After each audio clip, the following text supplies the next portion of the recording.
નમસ્કાર. આજના આ ખાસ વિશ્લેષણમાં સ્વાગત છે. પરીક્ષાની તૈયારી કરતી વખતે શૈક્ષણિક મનોવિજ્ઞાનના પેલા અટપટા સિદ્ધાંતો અને મનોવૈજ્ઞાનિકોના નામો યાદ રાખવા એ કોઈ મોટા દુઃસ્વપ્નથી કમ નથી હોતું, ખરું ને? આપણે સૌ આ પરિસ્થિતિમાંથી પસાર થયા છીએ.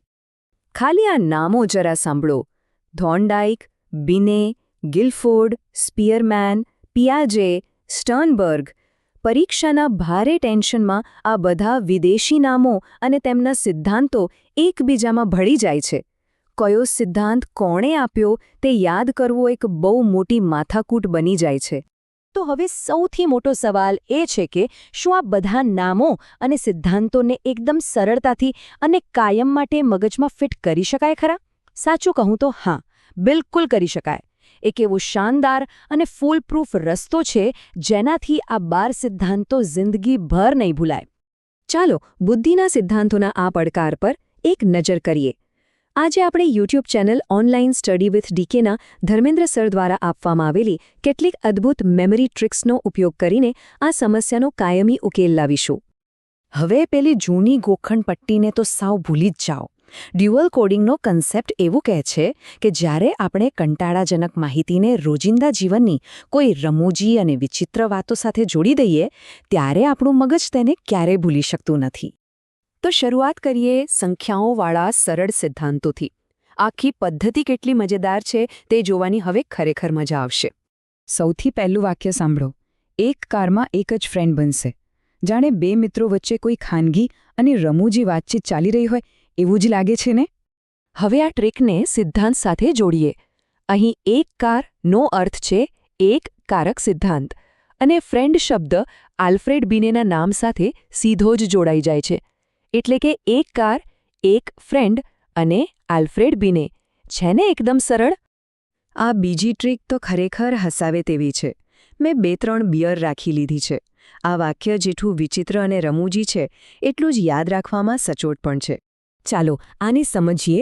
2, 3 એટલે દ્વિકારક અને ત્રિકારક સિદ્ધાંત. અને બિયર શબ્દ બોલતા જ સીધો સ્પીયરમેનનો પ્રાસ બેસે છે. સ્પીયરમેન અને બિયર. મગજ આ કનેક્શનને 1 સેકન્ડમાં પકડી લેશે. તો આ સંખ્યા આધારિત ટ્રિક્સનો સારાંશ અહીં જોઈ શકાય છે. બિને અને સ્પીયરમેન. આ રીતે વિઝ્યુઅલી માહિતીને જોવાથી પરીક્ષાના પ્રેશરમાં પણ સાચો જવાબ તરત જ ક્લિક થઈ જાય છે. હવે આગળ વધીએ મજેદાર વસ્તુઓવાળી ટ્રિક્સ તરફ. અહીં આપણે જોઈશું કે રોજિંદી વસ્તુઓ અને ખોરાકનો ઉપયોગ કરીને કેવી રીતે અઘરા સિદ્ધાંતોને એકદમ સરળ બનાવી શકાય છે. આ વાક્ય જુઓ: બહુ, શું તને ડાઈ કરતા આવડે છે? એકદમ સામાન્ય અને ઘરગથ્થુ પ્રશ્ન, પણ આની પાછળનું કનેક્શન બહુ પાવરફુલ છે.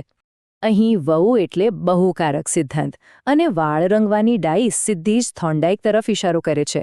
એક પ્રખ્યાત મનોવૈજ્ઞાનિકને હેર ડાઈ સાથે જોડવાની આ ક્રિએટિવિટી જ તેને યાદગાર બનાવે છે. હવે જરા આ વિચાર કરો: જાણે કોઈ મિત્રો સાથે રોડ ટ્રીપનું આયોજન થતું હોય. 3 લોકો ફોર્ડ ગાડીમાં બેસી જશે. આનું કનેક્શન પણ એકદમ સ્પષ્ટ છે. 3 લોકો એટલે ત્રિઆયામી સિદ્ધાંત, અને ફોર્ડ ગાડી એટલે ગિલફોર્ડ. માત્ર ફોર્ડ કારમાં બેસવાની કલ્પના કરવાથી ગિલફોર્ડ આપોઆપ યાદ આવી જશે.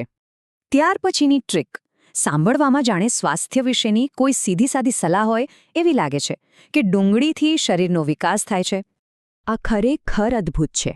માત્ર સામાન્ય ડુંગળી એટલે કે હિન્દીમાં પ્યાઝની કલ્પના કરવાથી પ્યાજી શબ્દ મગજમાં આવી જાય છે. અને વિકાસ એટલે વિકાસાત્મક સિદ્ધાંત. બસ કોઈ મહેનત વગર પ્યાજે યાદ રહી ગયા.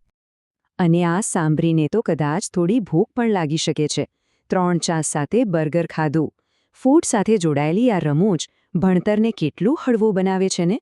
તો અહીં 3 ચાનો અર્થ થાય છે ત્રિઘટકીય સિદ્ધાંત. અને બર્ગર બોલતા જ સ્ટર્નબર્ગ નામ મગજમાં કાયમ માટે લોક થઈ જાય છે. બર્ગર અને સ્ટર્નબર્ગ એકદમ પરફેક્ટ મેચ. હવે આપણે સિદ્ધાંતોના અંતિમ વિભાગ તરફ જઈશું: શબ્દોની રમતવાળા સિદ્ધાંતો. આ વિભાગ એવી ઝડપી શબ્દરમત અને પ્રાસ પર નિર્ભર છે જે સીધા જ મગજમાં ચોંટી જાય છે. અહીં જો બાકી રહેલા આ 5 સિદ્ધાંતો કેટલી આસાનીથી ગોઠવાયેલા છે. થર્સ્ટન માટે થ્રેડ, થોમ્સન માટે દર્શન, બર્ટ માટે બટન અને હેબ માટે એબ. આ સાવ સરળ ટ્રિક્સ ઘોખણપટ્ટીને સંપૂર્ણપણે બિનજરૂરી બનાવી દે છે. અને હા, બ્લૂમના સિદ્ધાંતમાં તો ફક્ત બ્લૂમ નામ જ યાદ રાખવાનું છે, બીજું કશું નહીં. તો પરીક્ષામાં સફળતાનો મંત્ર શું છે? આટલી જટિલ માહિતીને સરળતાથી સમજ્યા પછી પરીક્ષાની તૈયારીને લગતો એક સકારાત્મક સંદેશ સમજવો ખૂબ જરૂરી છે.